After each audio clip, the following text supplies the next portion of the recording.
If we look at the major differences, it's uh, actually emotional depth versus control.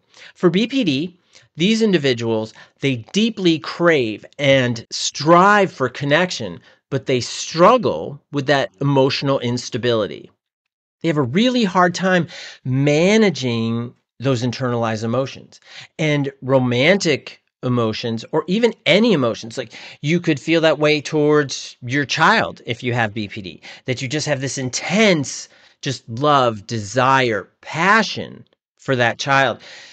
But the emotions become too much, so you become overwhelmed, and then you engage in maladaptive patterns, which are unhealthy patterns that actually are destructive.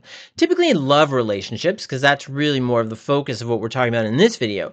So when you connect with someone and you're like, wow, they're really great, idealization. They're so special. They're just amazing, and they're nice, and they're cute, and maybe they're good in bed, something like that. But what happens is you have all of these feelings and all of these feelings, and they're building, and they build so fast and become so overwhelming so fast that then you experience this emotional instability, which leads to a lot of behavioral acting out and sort of exhibiting a lot of those maladaptive beliefs, behaviors, and patterns. That's really common with BPD. Chaotic relationships, could be threatening self-harm, could be fear of abandonment drives you to try to pull the individual closer, but what happens in the end, it erodes the closeness of the relationship. Now, NPD uses emotions to gain power. So what happens is, in this scenario, is that they see somebody whom they want to be close to, and they might love bomb them, they might give them a lot of gifts and things of that nature. But what happens is that in doing that, they're kind of pulling them into their web.